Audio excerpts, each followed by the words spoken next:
At this hour, I'm Christina Aguayo in Dallas, and here are your top stories. Attorney General Pam Bondi is launching an investigation after she says the FBI field office in New York allegedly withheld thousands of Epstein documents. Bondi says a source has come forward claiming the field office has thousands of pages of documents, so she decided to take swift action, writing a letter to FBI Director Kash Patel. Bondi is saying, in part, that before Patel was confirmed, she requested the entirety of the Epstein documents, but only received about 200 pages.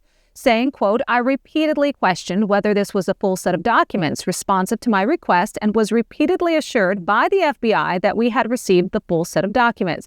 She goes on to say, late yesterday, I learned from a source that the FBI field office in New York was in possession of thousands of pages of documents related to the investigation and indictment of Epstein. Despite my repeated requests, she said, the FBI never disclosed the existence of these files.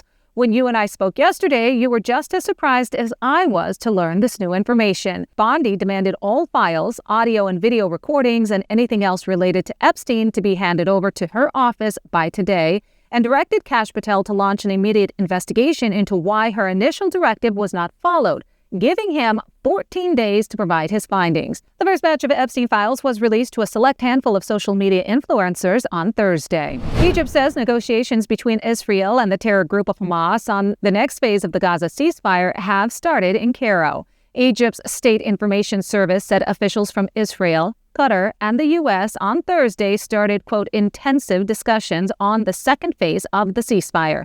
Earlier in the day, an Israeli official had said its military will not withdraw from a strategic corridor in the Gaza Strip.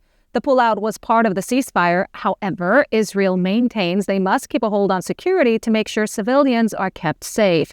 Some say the refusal could spark a crisis with the terror group of Hamas and key mediator Egypt at a sensitive moment for the fragile truce. The Israel officials spoke hours after the terror group of Hamas released the bodies of 4 hostages in exchange for more than 600 Palestinian prisoners in the last planned exchange of the ceasefire's first phase, which ends this weekend. President Donald Trump saying tariffs on imports from Canada and Mexico will go into effect on March 4th as scheduled, adding that the countries are still not doing enough to stop the flow of drugs into the United States. I think eventually you're going to see drugs stopping, because the country should not be allowing those drugs to come into the United States of America, and we're not going to allow it to happen.